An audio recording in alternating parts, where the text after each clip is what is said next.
Welcome back. This is WNTN Radio Boston, and this is your host again, Viviana Dragani.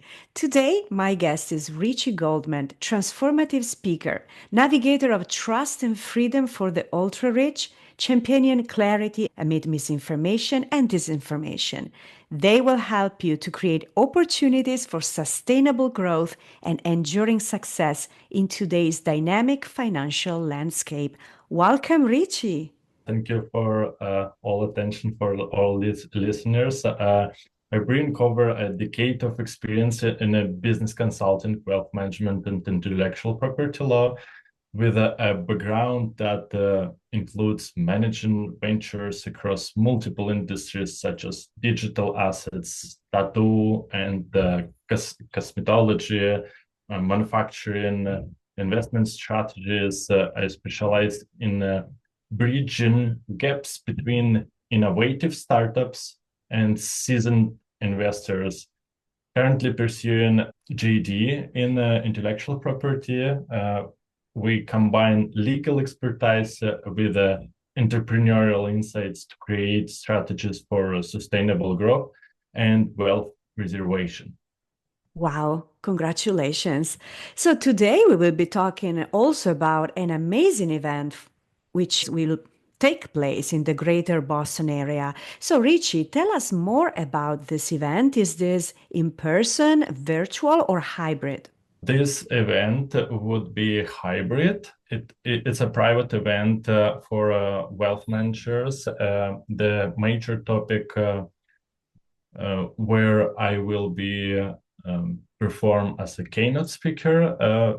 It's a misinformation and disinformation in a negotiation process between the investors and the startup founders or small business owners.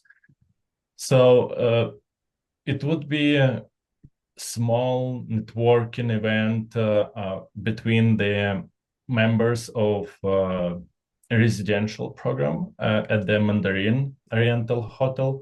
It's located in a Prudential Center, Wow. well-known place in Boston. Yes, Yeah, beautiful. yes, we're just wrapping up with Maho. It's a person who is responsible for organizing my performance at this event, and her assistant is me. So after all details will be final, we will start outreach between our network of investors and every person who are interested in this topic, wealth management industry, or looking for became the member of a residential program at the Mandarin Oriental Hotel. Welcome. So it's a small private event which would be in a February. I guess it would be like the third or fourth week. So where we will connect and we'll talk about the insights that me and my partner Alex in New York. I'm currently in New York City. So Alex invited me after private public speaking engagement, which bring me on a stage in Brooklyn last December, and where we actually met with him. He interested in my background and experience as the serial entrepreneur with bootstrapping businesses that support me and my wife with our business partners last decade in our academic journey. So it's academic knowledge that are backed with real hand-to-hand experience with customers, partners, landlords. We manage business overseas, and we open the businesses in the largest markets in Europe, consumer markets, and United States. Every new location we Esquire, we moved where with my wife we are prefer to do the direct interview with landlords, with customers. We need to know who we are can trust our money to find the right people for the opportunity that investors want to provide. Just from the COVID, then the COVID started, it changed every industry around the world probably, and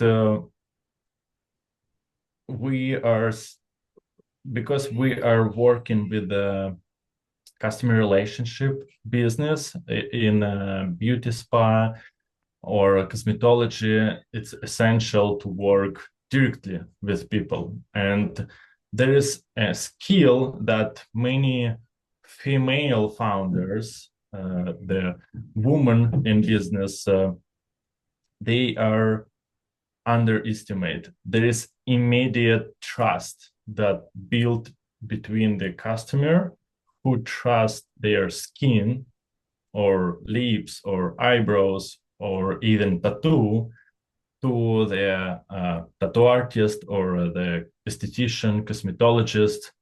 So we built a distribution network and educational center for micro entrepreneurs, like, for example, registered want some build the side income business, and they learn new skills, how to do the permanent makeup, for example.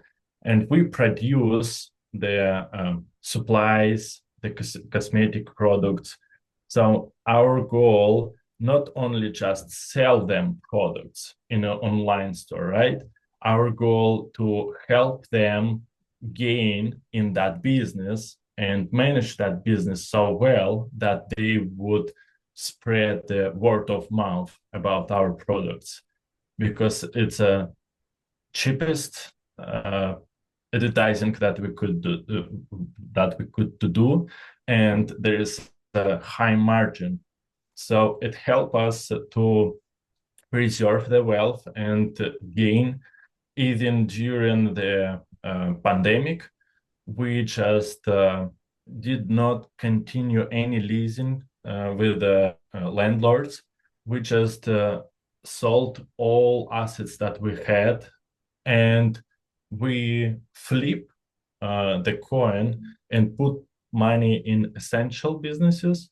So we increase the liquidity of assets and capital and place it in a remodeling renovation business.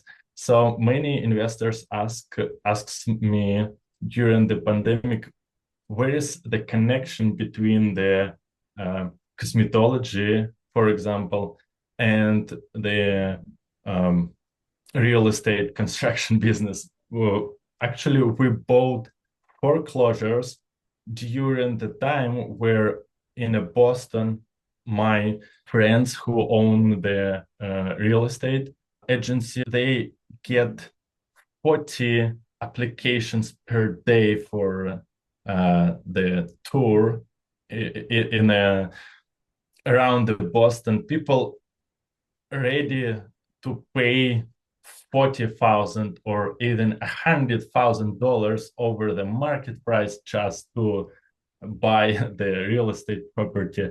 And during that time, we did the decision, okay, we need to buy foreclosures because it's 100% guarantee lower than market price. So it's not overpriced, right? And we would hire people who will fix that home, and then we will sell it at least at the market price. And market price are growing rapidly during that period.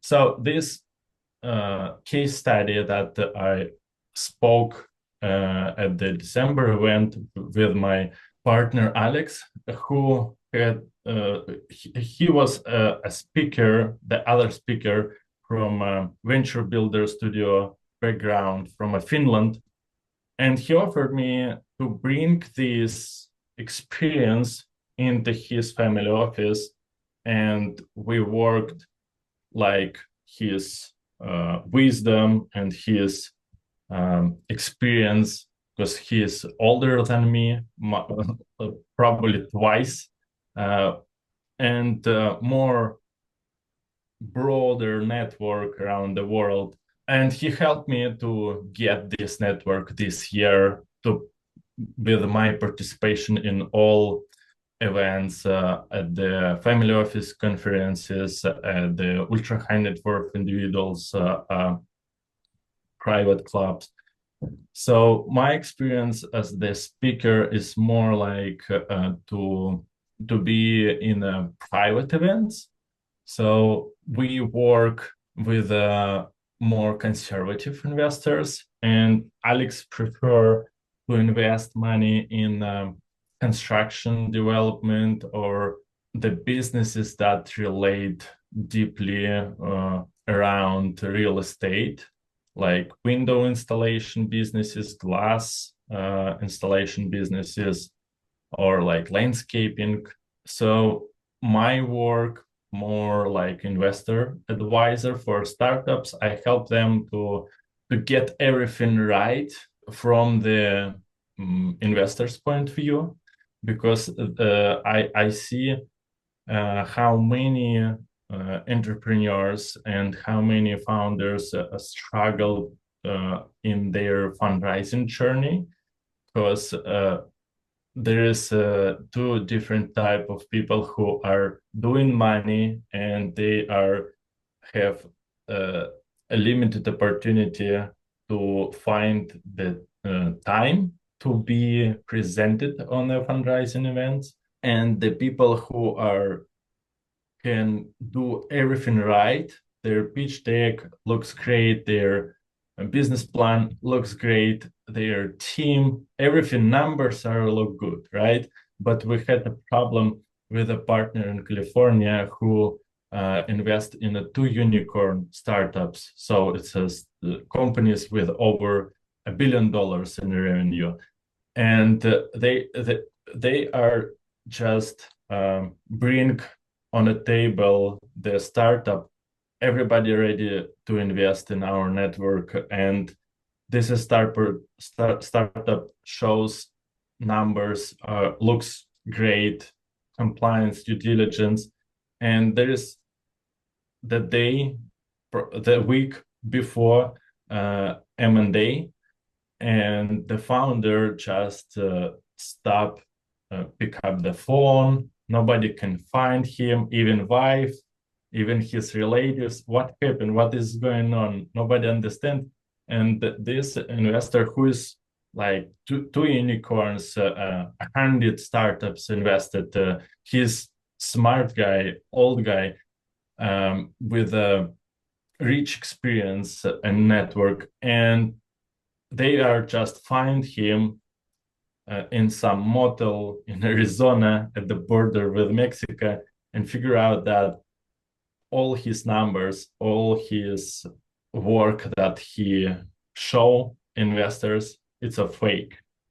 Like, he did it because he interested how far he could lie to them, and finally, before the it's a dream point for many startups, for many entrepreneurs, to be at the final stage for M&A, and there is a deal over $1 billion, a deal, and he just cannot do the next step because he lied to himself first. He lied to himself. He was so it's the attachment to his past achievements and outcomes that drive the fear into the future consequences and the results. And many people who are doing great job and products, they are feeling that the present moment, the current moment, is something that we should not discuss during the negotiation. But actually, all problems that I solved in a family office with a partnership with Alex, they are could be solved only in a true present and current moment. We need to just clarify that, okay, look, we are about investing here, right? Money. We are not here to portray your or like to perform like that audience for your ego, right? How you want to be smart in front of young entrepreneurs, if it's an investor side, or sometimes it's just founder and they are try to argue with the people who are twice older, twice smarter. They have already done everything that these founders or entrepreneurs only dreaming to do.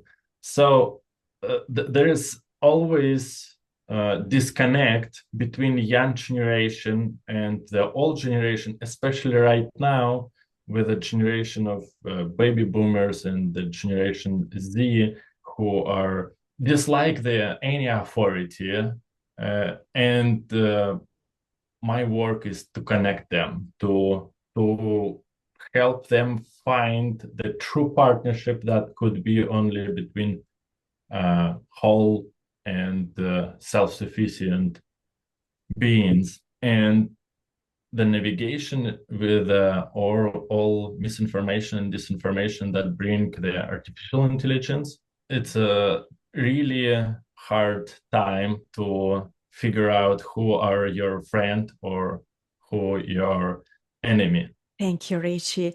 One question. So, what are the key decision makers for selecting speakers, and what are the main objectives you aim to achieve with this event to wrap up?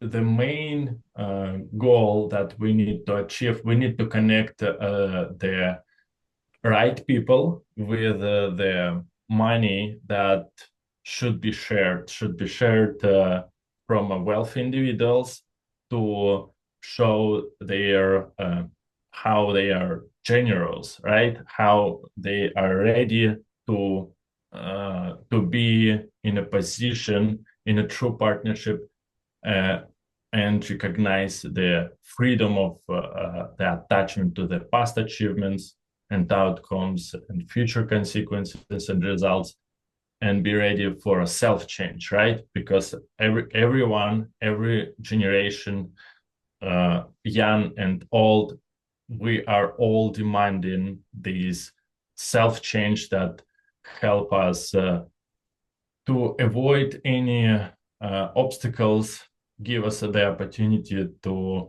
let the timely action and correct behavior be shown in our lives.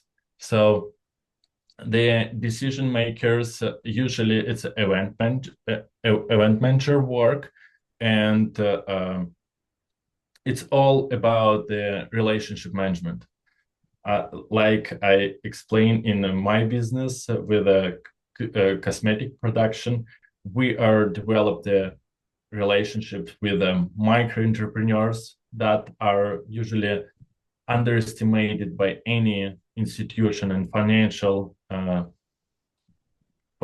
organizations, the banks, even the hard money lenders who are ready to give money for flipping business, but will never give that money some girl who want to start her small business about like nails or eyebrows. They are do not believe, but actually the girls who are doing the beauty business with like braids, or they are tattooing the lips, it's also valuable, not because it's like we have land, we have construction, but they are changing the image of woman, right? And I always did the business with female partners, and I saw many customers who uh, said many thanks to us because they find um, they correct their self-esteem. They find the right opportunity in their career, business. They find a partner for their family to grow the kids. So the essence of my personal myth in a business journey over the decade, we are changing the image of real estate or the image of a single individual in our business. And this is the ultimate goal of any speaking event. It's not just about to share what bring me on this stage, right? But it's more about to let's speak the voices that are behind me that I'm working for. Thank you so much, Richie Goldman, for being with us today on Itali-Echo. You're welcome. Thank you so much.